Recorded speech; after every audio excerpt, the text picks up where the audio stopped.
All right, we're going to go ahead and get started. Thank you everyone for joining us and welcome to Rooftop Solar on the Rise. My name is Johanna Newman. I am the Senior Director of the Campaign for 100% Renewable Energy at Environment America Research and Policy Center. And Environment America Research and Policy Center is a policy and action group with one mission: to protect our natural world.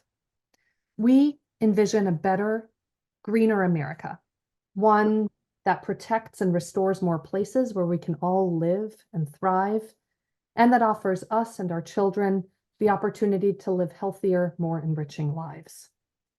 I am really delighted to MC today's event to release our new report, Rooftop Solar on the Rise. Small solar projects are delivering 10 times as much power as a decade ago. The report that we're releasing today tracks the dramatic growth of rooftop solar over the last decade and illustrates how far we have yet to go to reach our rooftop solar potential, and also recommends policies to keep rooftop solar on the rise. Today, I plan to lay out the key findings of the report, and then Tony Dutzik, the Associate Director and Senior Policy Analyst with Frontier Group, will give a tour of the interactive Rooftop Solar on the Rise dashboard. And from there, we will get into our panel of local elected officials who will share what their jurisdictions have done to date to support rooftop solar and what they're planning for the future. And for that panel, I am just thrilled and honored to have with us Maryland State Senator Sarah Elfreth, Mayor Kelly Gertz from Athens, Georgia, Mayor Ron Nirenberg of San Antonio, Texas, the Chairman of the Illinois Commerce Commission, Doug Scott, and Veronique Oman, the Director of Clean Energy at the New Jersey Board of Public Utilities. After each of their prepared comments, we'll take questions and answers. And to ask questions of our panelists, I ask that you use the Q&A function of the Zoom platform, which you can find at the bottom of your screen. And if you're a member of the media, please note that when you ask your question.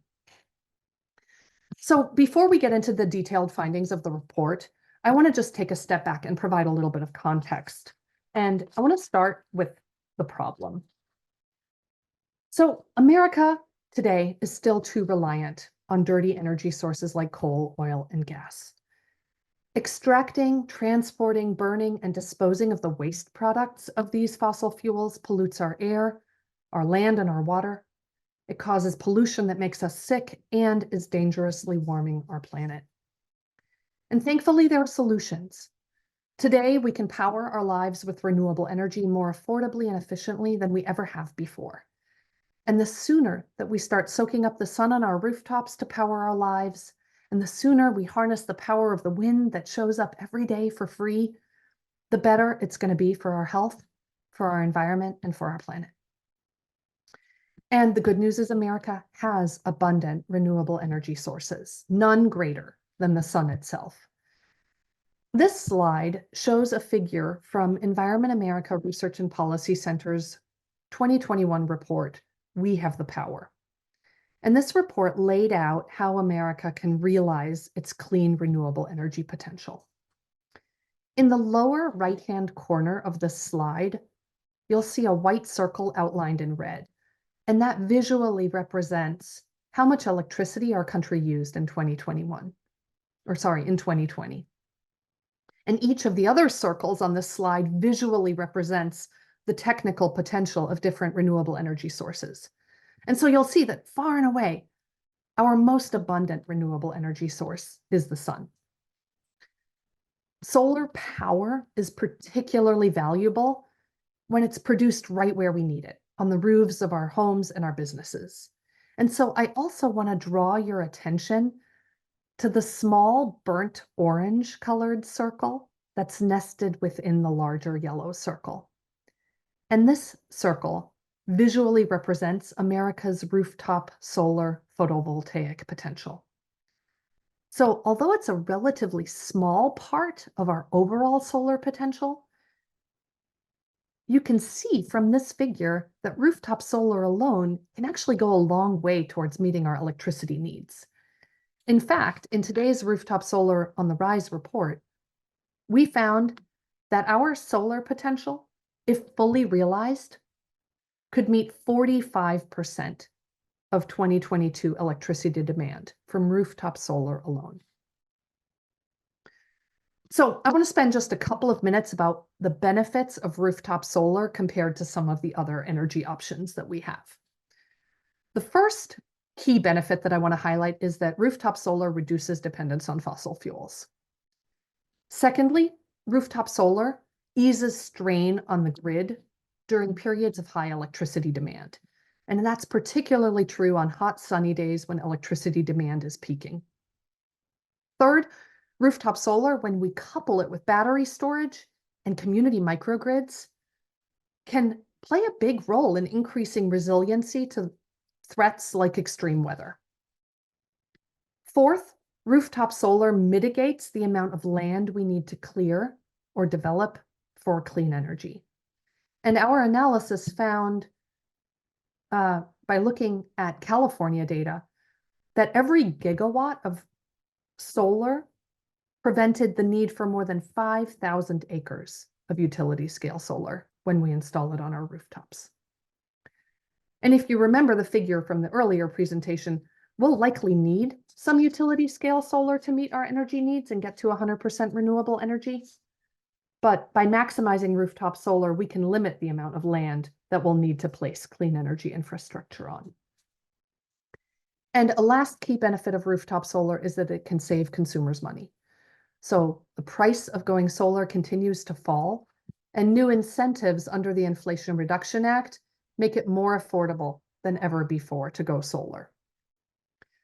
So our conclusion is that we should be putting solar panels on as many rooftops across America as quickly as possible. And so in this report, we aimed to answer 5 key questions. The first is, how fast is rooftop solar actually growing in America? How much of our energy comes from rooftop solar now, and what states are leading the way? What sectors are driving growth in rooftop solar adoption? And then how does our growth compare to our actual rooftop solar potential? And lastly, we explore what policymakers can do to maximize rooftop solar across America. To develop answers to these questions, we turn to data from the Federal Energy Information Administration, or EIA, as well as the National Renewable Energy Laboratory, NREL. And the full methodology is laid out in the report itself. Next slide, please. So this chart really answers 3 of the first questions that we set out to answer. On the first question of how fast is rooftop solar growing, our report found that small-scale solar energy, of which rooftop solar makes up the biggest portion, is rapidly growing in the United States.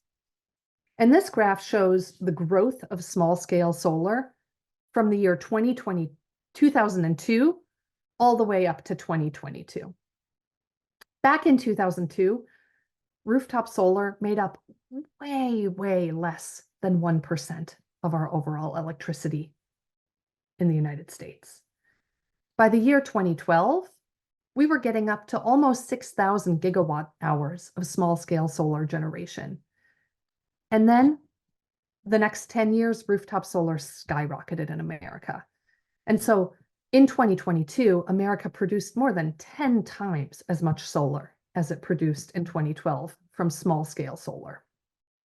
You'll also note that the bulk of that growth happened in a 5-year period from 2017 to 2022. In fact, fully 2/3 of the solar capacity in the United States happened in that 5-year period. This brings us to a place where today in America, we generate enough electricity from small-scale solar to power 5.7 million typical American homes. That's more than all of the homes in the state of Pennsylvania.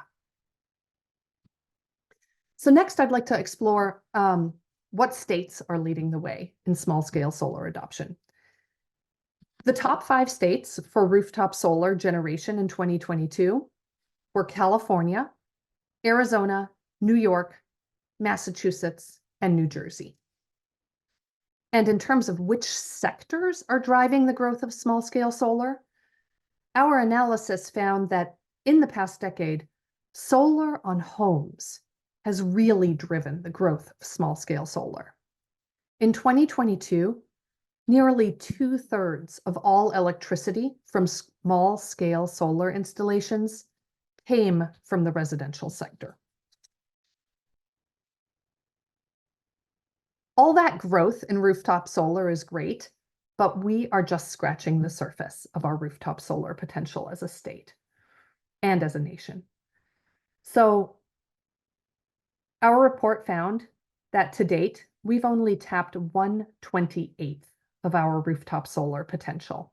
And you can see the exact numbers of rooftop solar generation comparing actual generation to technical potential in this figure from the report.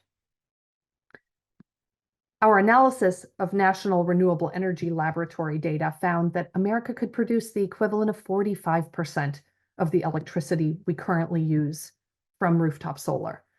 But in 2022, we got just 1.5% of our electricity from that source. The growth is exciting, and there are big opportunities ahead, both with continued growth in residential solar, but also by putting solar on large commercial and industrial buildings. So next, I'd like to address our fifth and final question, which is what are policies that we can adopt to keep rooftop solar on the rise? Rooftop solar has grown the fastest in places with supportive public policies that make it convenient, fast, and affordable to install solar panels. And leading states generally have the following key policies. They have consistent statewide permitting and interconnection policies. They generally have rules such as net metering that assure fair and adequate compensation for excess electricity sent back to the grid.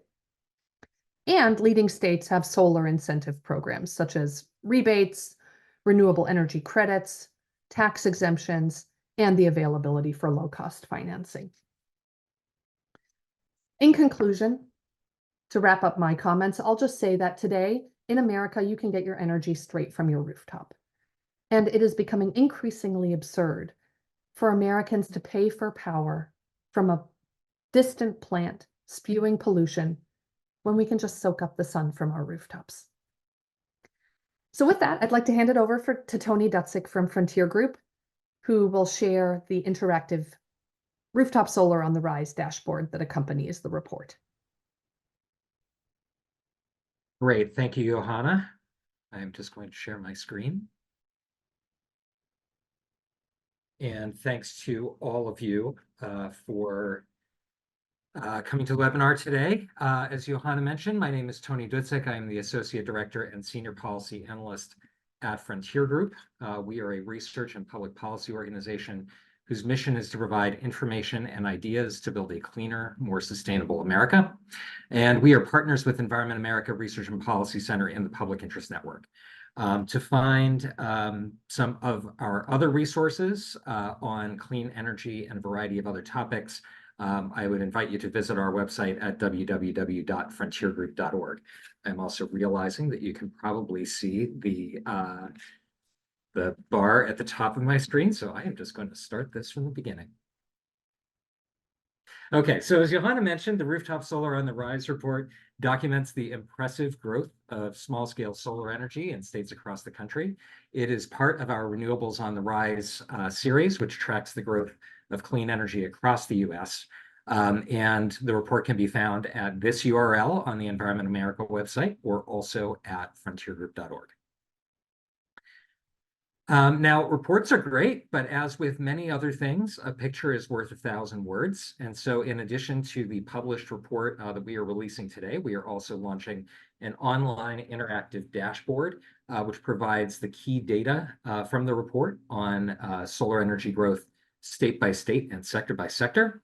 And this video is going to take you on a quick tour of that website. So to begin on the dashboard, you can see a national map that shows the total amount of small-scale solar electricity produced in your state in 2022. as well as the amount of solar energy adjusted by population. Clicking on the map gives you more detailed information and also enables you to make comparisons between the levels of progress in individual states. Scrolling down, you get the state-by-state dashboard. This tool allows you to select a particular state and provides data showing how much small-scale solar energy was produced in 2022, the number of homes that it would power, and your state's rooftop solar potential. Below the chart, you can also see which types of rooftop solar projects are flourishing in your state, whether they're residential, commercial, or industrial projects. Finally, scrolling back up, you can compare how your state compares with others, with other neighboring states, by adding additional states to the chart. The Rooftop Solar on the Rise website also includes a link to a variety of other useful resources, and there are two in particular that I want to highlight. One is a link to our Renewables on the Rise dashboard, which provides detailed data about the deployment of a variety of clean energy technologies, including wind and solar power, electric vehicles, and battery storage capacity. In addition, our site provides a link to Environment America's How to Go Solar Consumer Guide, which provides an accessible, hands-on resource for individuals who are thinking about adopting solar energy. Last but not least, the site provides a link to the full PDF version of the Rooftop Solar on the Rise report, which includes a wealth of information for individuals and policymakers interested in evaluating our progress on local clean energy and working to accelerate it.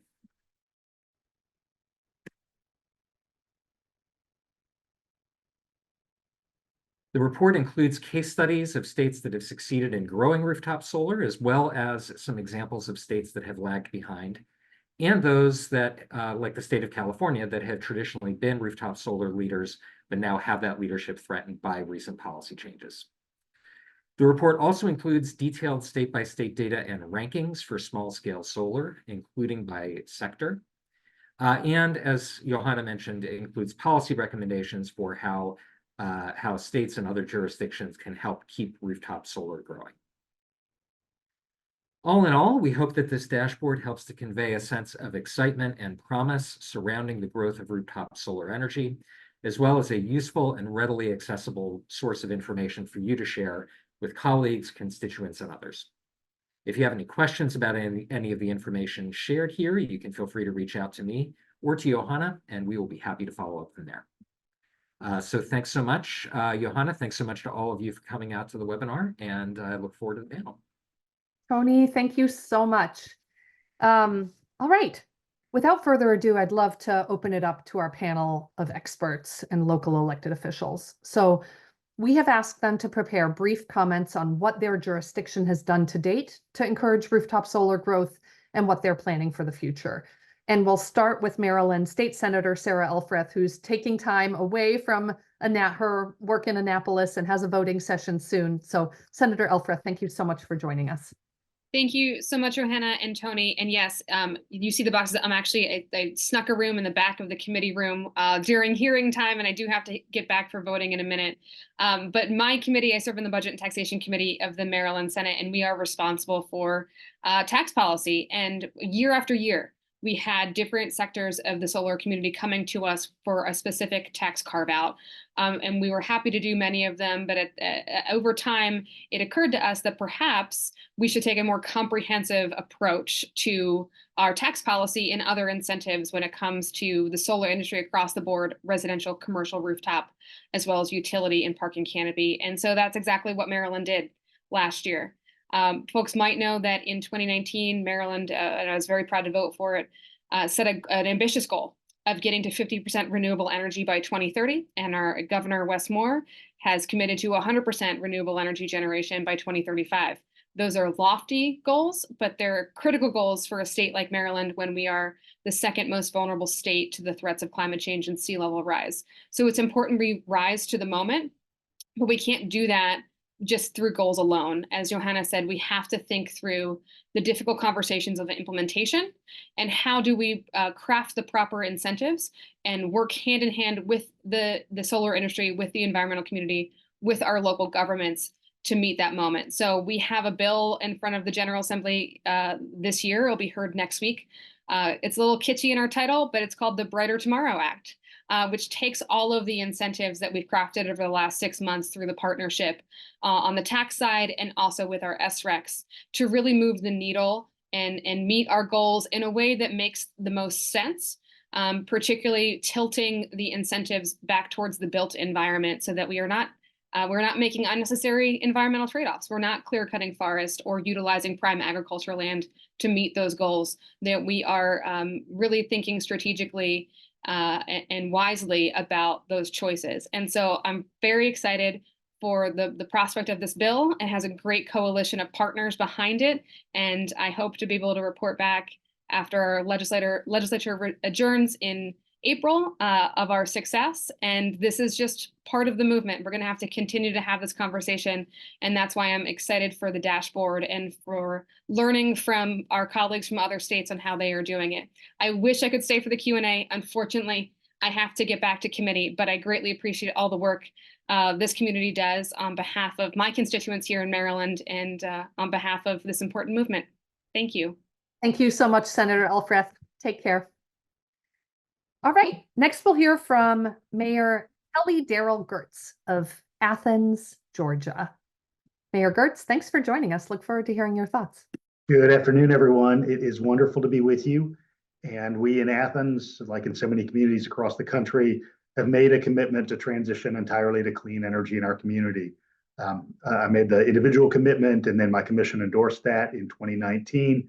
And we've made significant strides, particularly for ourselves as an energy user. So one of our 3 waste treatment facilities has now assumed about half of its load, solar array, about a 600 kilowatt array. And then we've moved on to many other very large facilities, like our convention center that has a 1,600 panel installation that's currently being deployed as we speak and is going to consume about a third of the energy load for that building. And we have several other buildings on the way as well. So we're very excited about that. But of course, we made a commitment not just for ourselves as an energy user, but for the community as well. And so I'm very proud that one of the things that we've done that was somewhat unique in Georgia is set up the very first project where we would funnel our utility fees into clean energy on behalf of the community. Some of those are going to go to some of our projects, but some of those are going to go to individual homeowner needs because in a community like many of you live in that has housing stock that was built well at the beginning of the last century, we need to modernize these homes, and that has to include rooftop solar. We've also participated in 2 Solarize programs where we can aggregate our dollars and get more bang for the buck in terms of deploying rooftop solar for small businesses and for homeowners as well. But we need to make some more strides. And we live in a state, unfortunately, where we haven't taken the full set of steps possible. If you were looking at Tony's map earlier, as I was keenly aware of, you would have noticed that a couple of our neighbors, Florida and South Carolina, are leading the way ahead of Georgia. I'm sitting here in Athens, Georgia, where we like to win. And we would also like to be on top of our neighbors, not just on the football field, but when it comes to deploying rooftop solar. So we're in a fortuitous time because our Georgia General Assembly is this week considering a community solar opportunity that has just not been a legal possibility. In tandem with that, several years ago, we had a brief time when net metering was a phenomenon in Georgia. That time, unfortunately, has passed, and we need to get back to that. So while we've done some great things, I think we've got great strides ahead, and I'm glad to be joined by all of these leaders from localities and states, and certainly all of the thought leaders on this call. Thank you so much, Mayor Gertz. We'll next hear from Mayor Ron Nierenberg of San Antonio, Texas. Mayor. Great. Hello, everyone. Thank you for having me today. Certainly, I want to share Mayor Gertz's frustrations and aspirations. We also like to win, and unfortunately, our state here in Texas leaves a little bit to be desired with their approach to renewables, but we are doing our part nonetheless. And we do appreciate the partnership of organizations like this, as well as the administration and the legislation that has been advanced in recent years. I am very pleased to share that San Antonio, our community, has long been a leader in promoting and facilitating rooftop solar adoption in our city. In 2009, the city of San Antonio established an energy conservation program that we call STEP, Saving Tomorrow's Energy Program, with a goal of saving 771 megawatts of electricity between 2009 and 2020. We far exceeded that goal by more than 200 megawatts. STEP is a portfolio of various programs that includes solar rebates administered by our municipally owned energy utility, CPS Energy, which is the largest municipally owned electric and gas utility in the nation. The combination of solar rebates and the declining cost of solar translated into year-over-year growth in customer-owned solar between 2017 and 2021, as you cited earlier. During that particular 5-year period, over 19,000 CPS Energy customers received solar rebates for rooftop solar.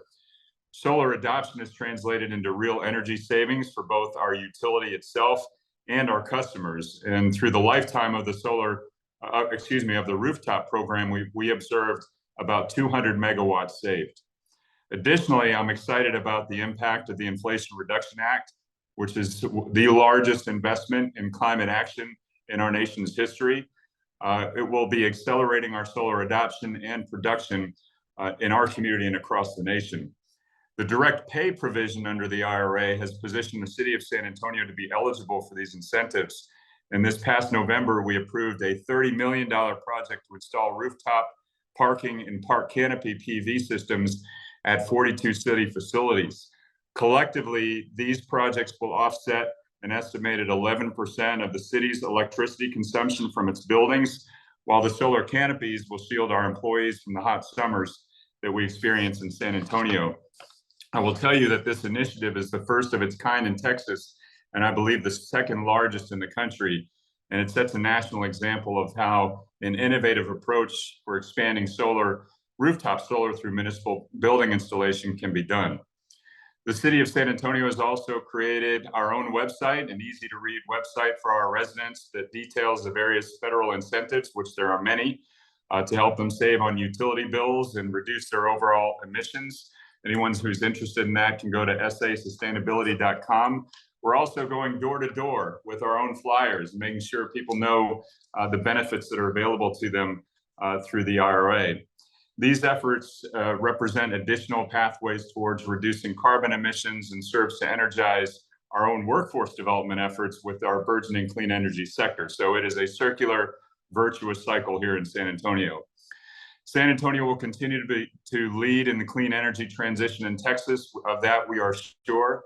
And distributed solar generation will continue to be a key strategy in our revamped STEP program, which will focus now more on expanding access to solar for low and moderate income households and renter households. So we're very excited for the future here in San Antonio, and I'll pass it back to you. Thank you very much. Thank you so much, Mayor Nierenberg, for your leadership in San Antonio. We'll next hear from Doug Scott, who's the chairman of the Illinois Commerce Commission, on what that state is doing to encourage rooftop solar. Well, thanks so much, Johanna, and thanks to Tony, and I'm honored to be part of this distinguished panel. In Illinois, rooftop solar is very important to our decarbonization and energy transition strategies. 2.5 years ago now, the state passed the Climate and Equitable Jobs Act, which it calls for mid-century 100% economy-wide decarbonization. Our annual funding for renewable energy programs went up dramatically in that, and we also took some of the lessons that we'd learned from past programs and revamped some of our programs, especially in the solar area, to try to get the most out of those programs that we possibly can. This works through an organization called the Illinois Power Agency, and then it has oversight from my agency, the Illinois Commerce Commission. Customers have the ability, when looking for rooftop solar, to choose from a list of approved vendors that the IPA approves, and then they can work out essentially their own contract terms. So there's not kind of a one-size-fits-all, but customers have the ability to work out with various vendors, and we encourage, and the IPA encourages customers to shop around and find the best deal that they possibly can.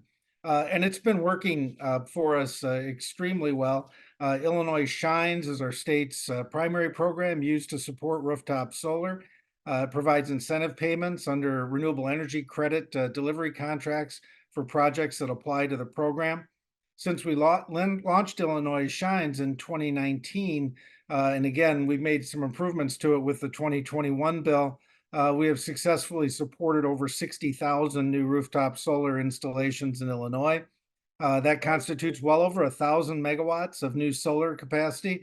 And again, that's just rooftop solar, so it doesn't include the thousands of megawatts of new utility scale solar projects being developed under their IPA's competitive utility scale solar procurements, or the hundreds of megawatts of new community solar projects also supported through Illinois Shines. Not everybody, especially in some of the more disadvantaged communities or some of the communities that have seen underinvestment, not everybody has the rooftop capability there, and so we use the community solar program itself. The 1,000 plus megawatts of new rooftop solar, compare that to in 2018, we had about 80 megawatts of total solar, all solar statewide as of 2018. So the new programs have done a lot to try to promote rooftop solar in Illinois. Program capacity is released annually with a new program year opening on June 1st. We support about 120 to 150 megawatts of new residential rooftop solar projects each year. And that space goes out very quickly. So in 9 months, we had subscribed all of the dollars that were available under the Climate and Equitable Jobs Act. So in 9 months, we're seeing about 100 megawatts of new residential rooftop solar projects being developed in Illinois. And again, that's just residential through a separate category. We're also supporting a similar amount of new installed solar capacity serving commercial and industrial customers statewide each year too. Serving commercial and industrial customers, that available credits actually ran out in about a month and a half in 2023 in the MISO or Ameren service territory part of the state. So very popular program there as well. And the last thing that I'll mention about our programs is that when through the Climate and Equitable Jobs Act, a special emphasis on both equity and on good paying jobs to develop these programs. And so projects being built in disadvantaged communities, there are special dispensations for that.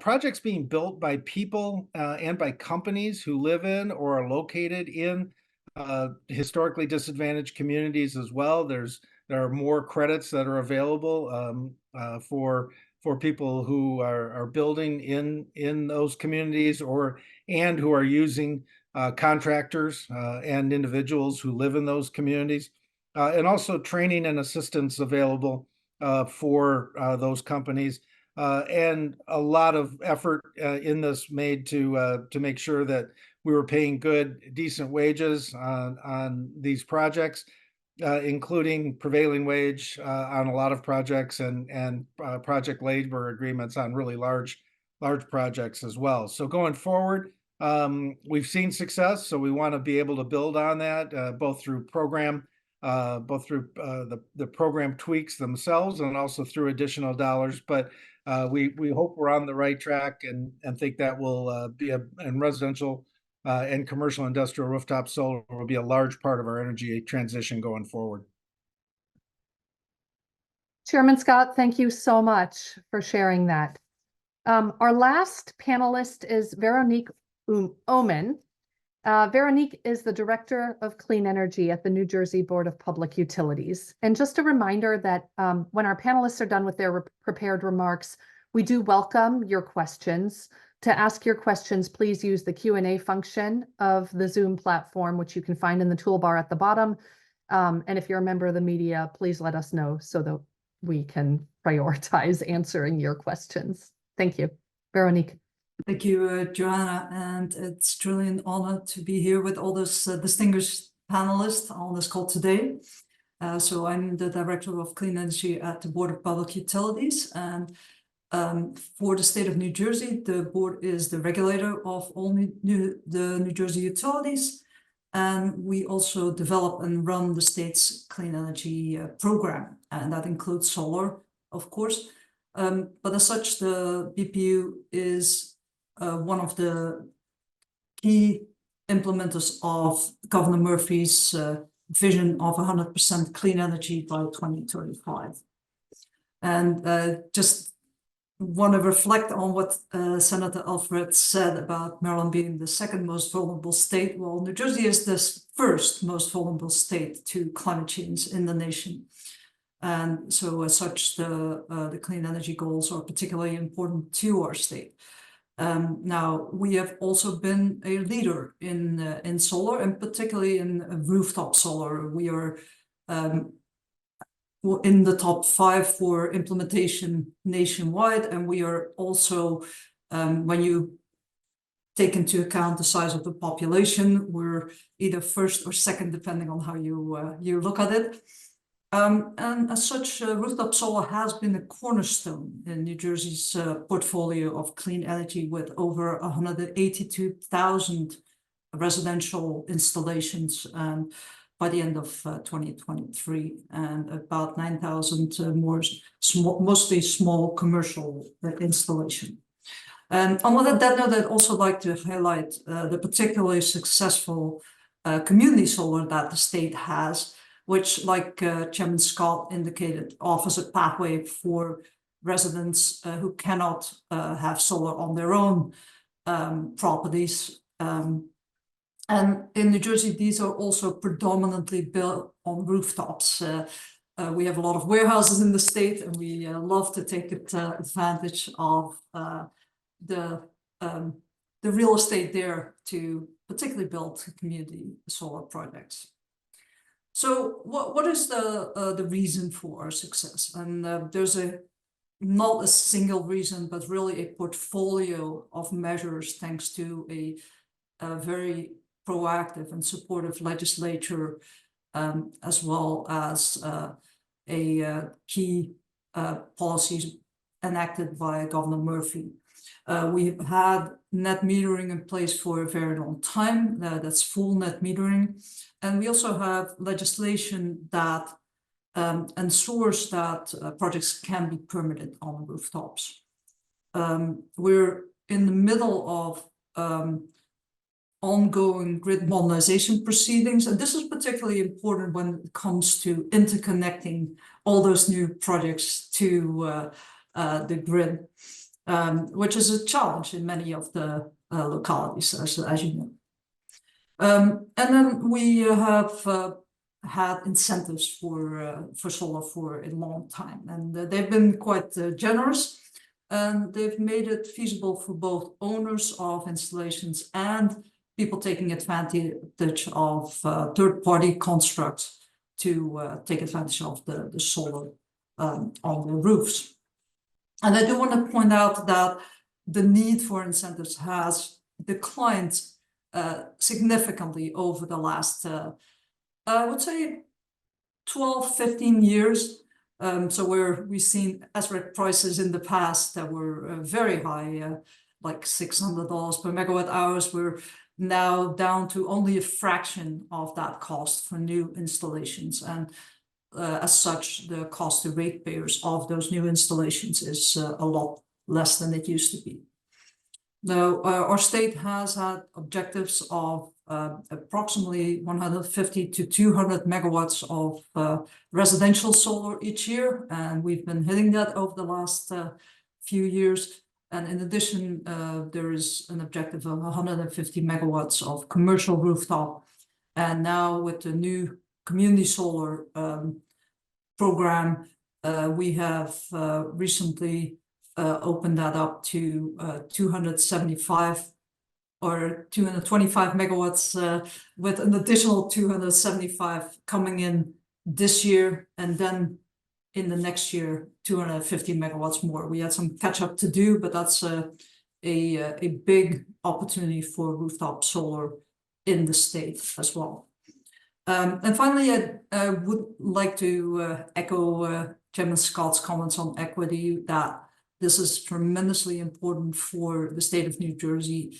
And we have vigorously pursued the opportunities under the Solar for All program sponsored by the EPA to take advantage of that for the residents of New Jersey as well. That was it. Wonderful. Thank you so much.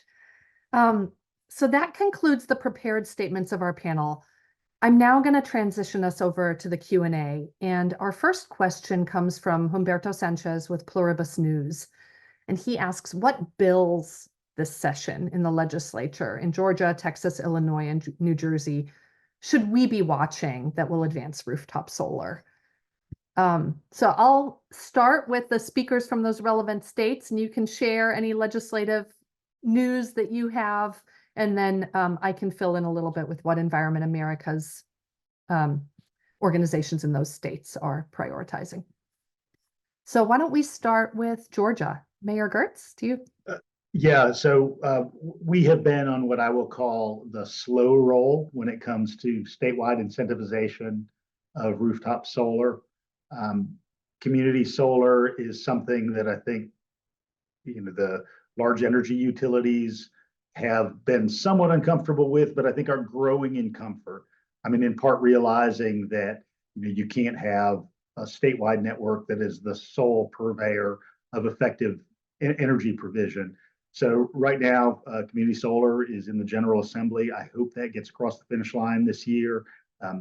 Our assembly works on a 2-year cycle, and this is the second of 2 years.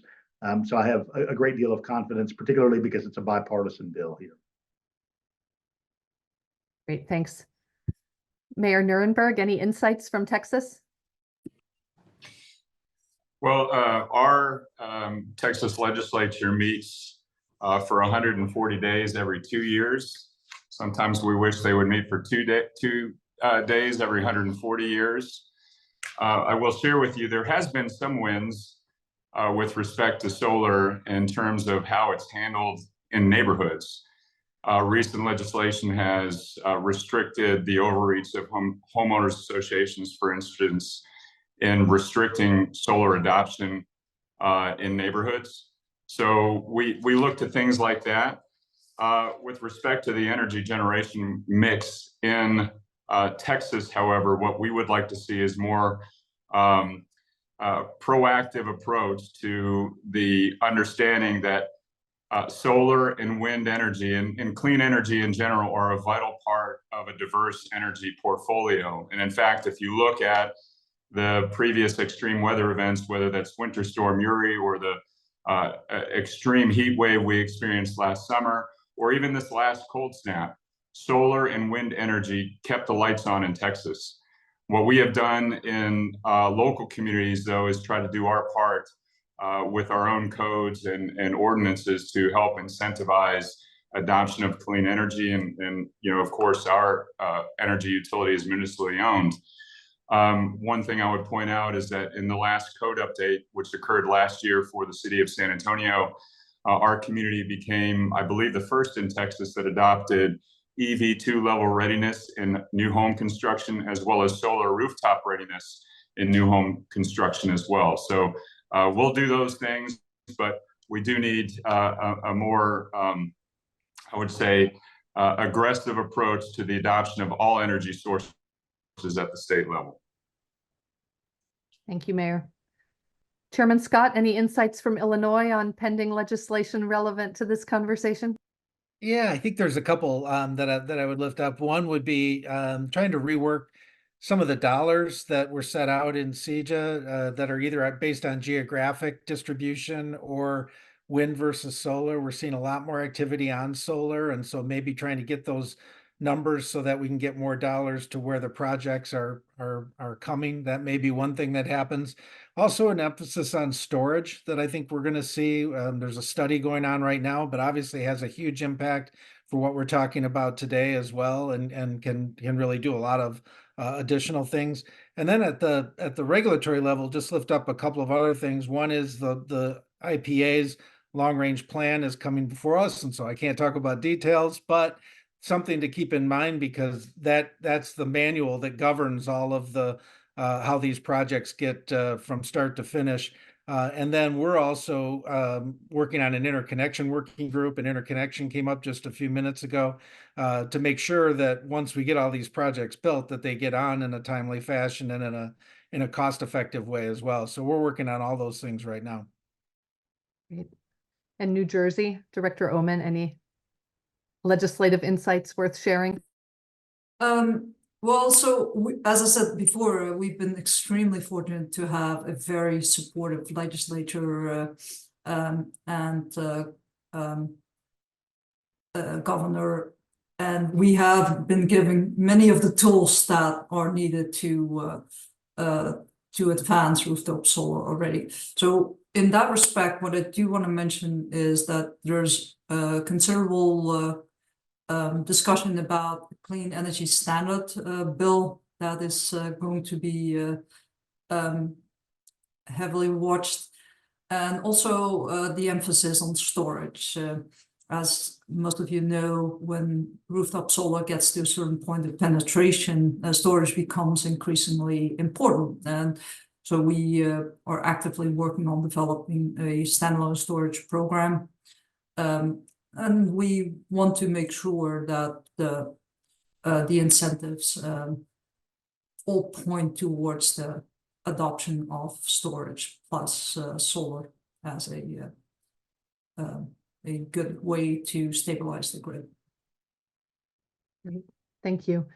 And Humberto, I will also share with you the legislative agendas that Environment America and our state organizations are pursuing in these states, which touch on those bills and some additional ones as well.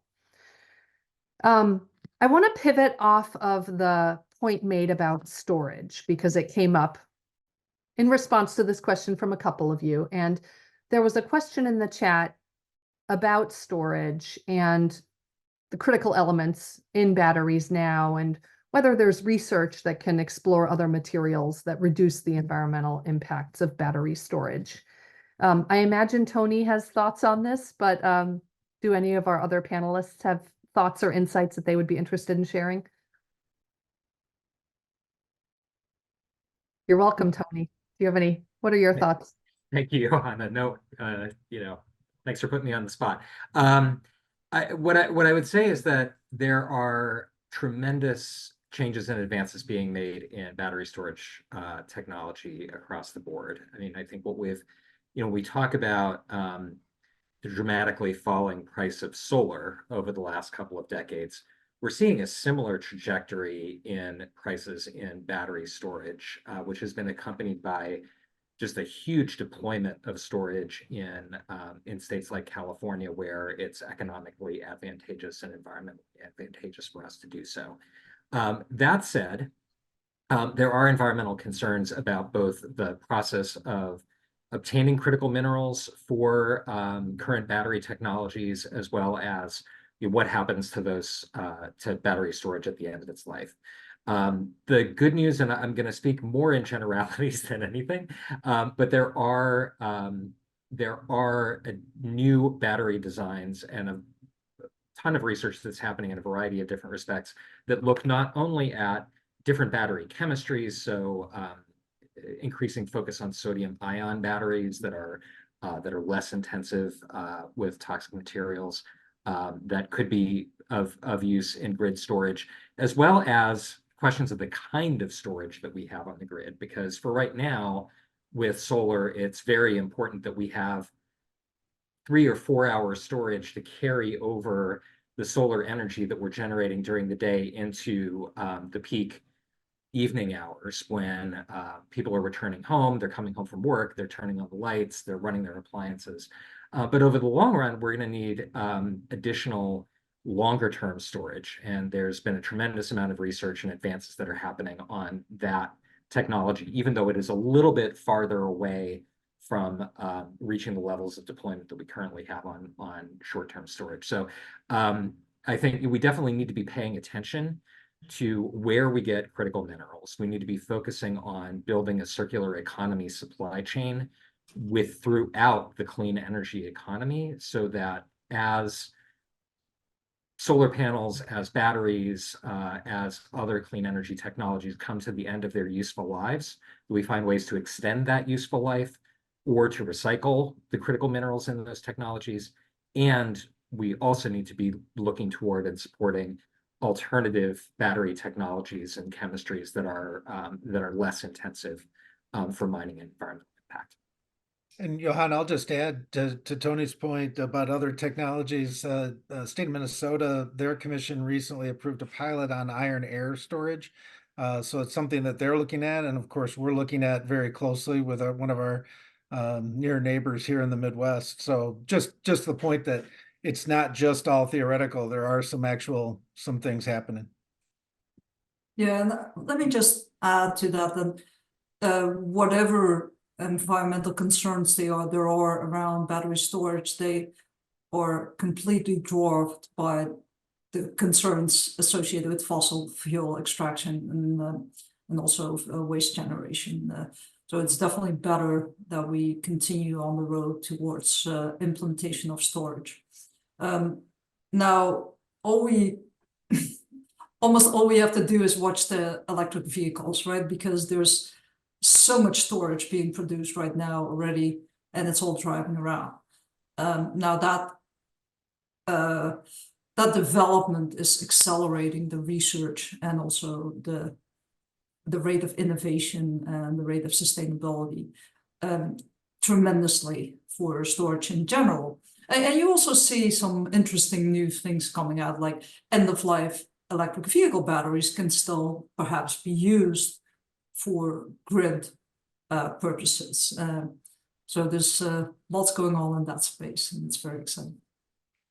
Johanna, I just would like to add also that some credit to the Biden administration, specifically Evelyn Wang and the ARPA-E construct that is now working to bring different sectors and agencies together, given the tremendous amount of resources in this area to do R&D and to assemble some pilot projects.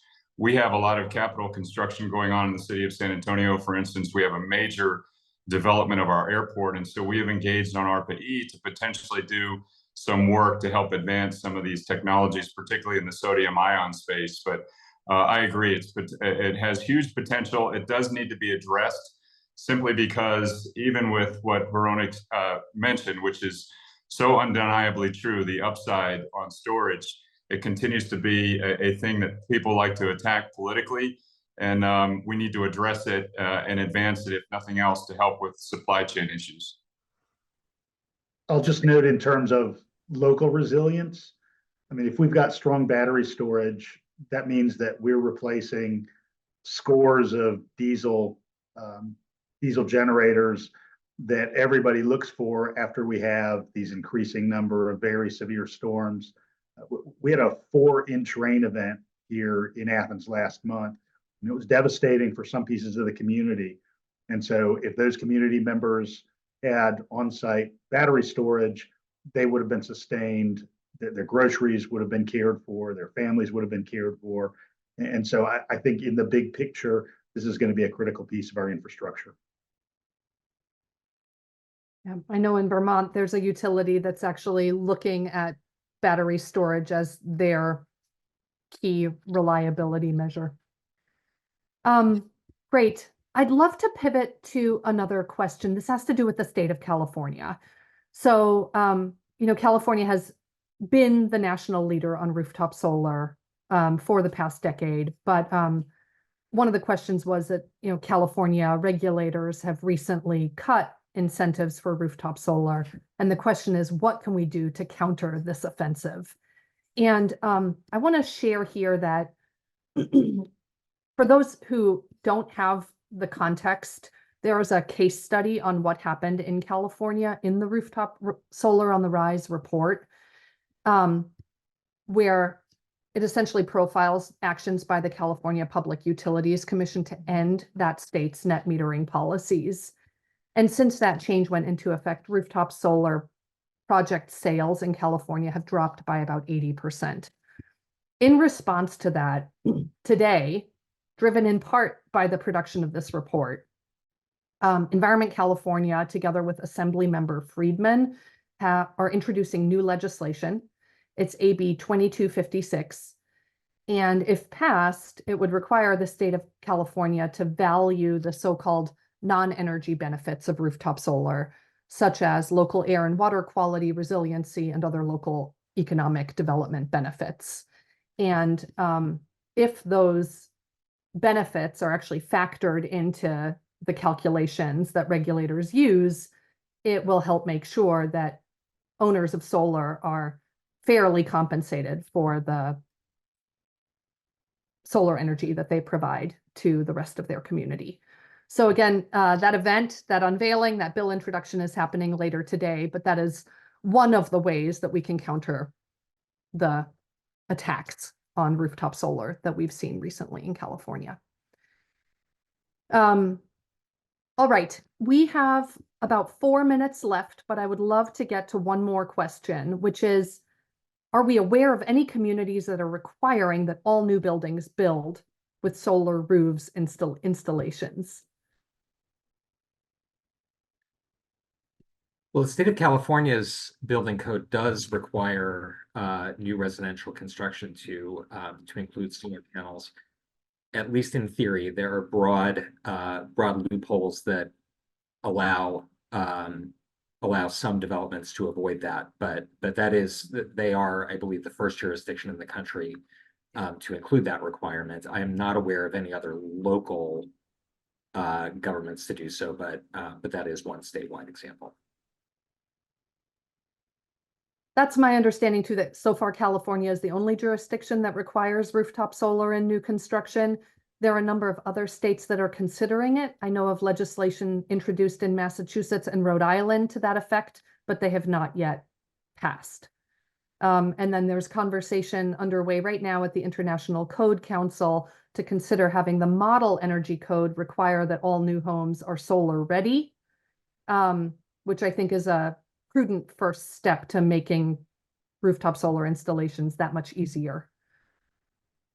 Yeah, on that note, I do want to mention that New Jersey has a law for warehouses to be rooftop solar ready, not for residential homes. That's probably part of why commercial installations in New Jersey are outpacing other states. Bravo. Well, with that, I just want to thank our panelists for joining us today. Really appreciate your leadership and for sharing your insights. I'd also like to thank everyone who joined us today to hear the good news about how rooftop solar is growing and what we can do to keep it on the rise. We will share a recording of today's webinar with everyone who RSVP'd. And again, you can find the study itself on our website, environmentamerica.org. Thank you all very much. Thank you. Take care.